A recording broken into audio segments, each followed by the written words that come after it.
Welcome back to the show. Up now is my interview with Charles Allen, CEO of the Bitcoin Shop and Blockchain Technology Consumer Solutions, better known just as BTCS. Now, Bitcoin has been through a wild ride recently, so I first asked Charles how his business has been affected by Bitcoin's volatility. Here's what he had to say.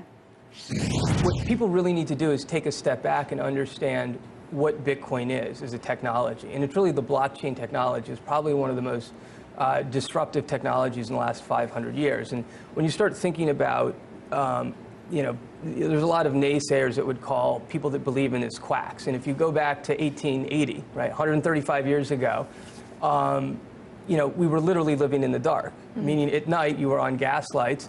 And Thomas Edison, figured out how to invent the phonograph. And then a couple years later, he commercialized the light bulb. He didn't invent it, but he commercialized it. And everyone called him a quack. You'll never get it done. It's impossible. It can't be done. Well, J.P. Morgan backed him and had a little, facility, electric lighting facility in his house. And it took a very long time for adoption. But we don't live in the dark. He then went on and, married video with, I think it was Kodak, with his sound, so you could make movies. You fast forward a little bit, and that's only 130, that's 2 lifetimes. That's not very long. No. And nothing in finance has changed. It was still the stock market. You got pushed out of GE when you didn't go to AC.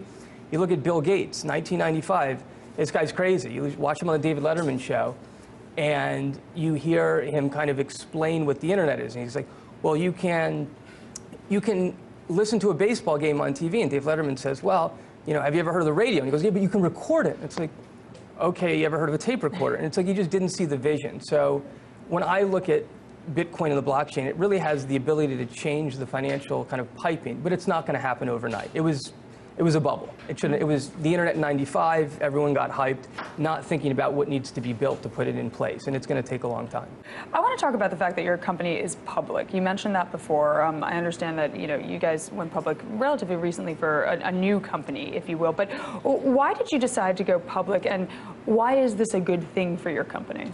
I looked at this and I said, wait, if I can have the only public company at like the beginning of the internet, it is the perfect vehicle to, one, do investments in other companies. 6 weeks after going public, we invested in GoCoin. I think a couple months after that, we invested in ExpressCoin. It's a way to buy and sell Bitcoins. We invested in Gem. It's a multi-signature wallet company. We've actually integrated with Gem. We've now built our own multi-signature wallet on their technology. We invested in CoinOutlet. It's a Bitcoin ATM. They just launched an ATM at Overstock.com's headquarters. We're the lead investor in that company. And the goal is to integrate with all these companies to build a much bigger platform. With the capital we raised, we couldn't have done that on our own. I mean, Coinbase has raised now $100 million. Right. But we're still the only, if you're interested in the Bitcoin space, we're an investor in 4 other companies. So if you think, hey, I'm interested in Bitcoin or the blockchain, go do venture capital, go buy Bitcoin, or you can buy my stock. That's good sell. Those are your options. But now that won't hold. I mean, there's tons of companies that want to go public. Right. I just, I was looking, for me personally, I was looking for, a new job, and I wanted something in technology that involved public companies that was kind of cutting edge and was local. So, the fact I kind of got check. Yeah, it's like great. So it's been a, really, amazing experience. Great. Now I want to talk to you about regulation. Regulation. Does it hurt or help adoption of Bitcoin? It does both, and I think it'll depend on what it looks like. I mean, I would love to see, regulation come out at the federal level so that you don't have to run around state by state. So it's easy to comply. I think that'll drive the most innovation, just set the bar high. I doubt that'll happen. It's kind of more of a dream. But if you don't have regulation, you run the risk of things like Mt. Gox happening. And at the end of the day, if we want mass adoption, people need to be able to trust. And you need to be able to go to a grandmother or someone and have them feel secure that someone is, keeping a watchful eye. Because people will take advantage of the system. And, the question is, what's the right amount of regulation that, allows for innovation and development, but does not, crush it? And I think that'll be an interesting balance. And the other challenge is this is a global phenomenon. It's, I think it's kind of like, if you know kind of BitTorrent, right, or if you remember Napster, right, that went out of business because it was a centralized server. Someone was serving up illegal files.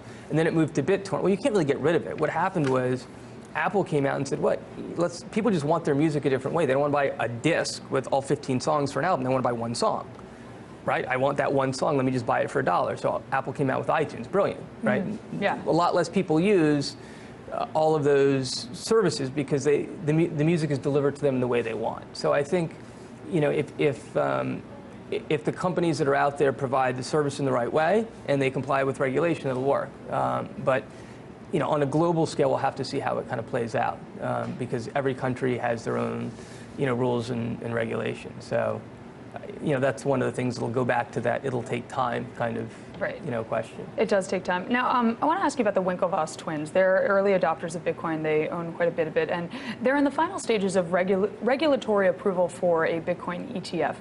What do you think of this, and will this help your business?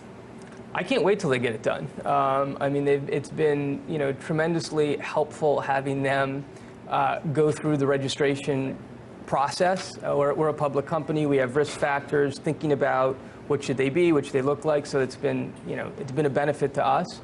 I think it'll also bring, it'll open the markets up to, you know, two things. One, it'll allow access for people that have trouble getting Bitcoin, because it is hard to buy Bitcoin. You know, there are only a few companies that offer, and it will give some people some exposure. It'll also take some volatility out of the market. I mean, from my perspective, it's great. It's the best hedging mechanism. I'm, you know, desperately looking for a good way to hedge Bitcoins, and it doesn't exist because once you start to go down the rabbit hole with companies that are in this business, you quickly realize that the counterparty risk is too great, and that you can't trust the other side of it. You know, you can't trust those companies. Whereas an ETF, you know, if it's on the NASDAQ, they'll have puts and calls. Right, I just create a brokerage account and I can buy puts and calls, put a collar around it, and I can start doing complex, you know, financial transactions. I mean, it's a bit of a derivative on a derivative, but you know, but that's part of the market, yeah. But it's better than nothing. That was Charles Allen.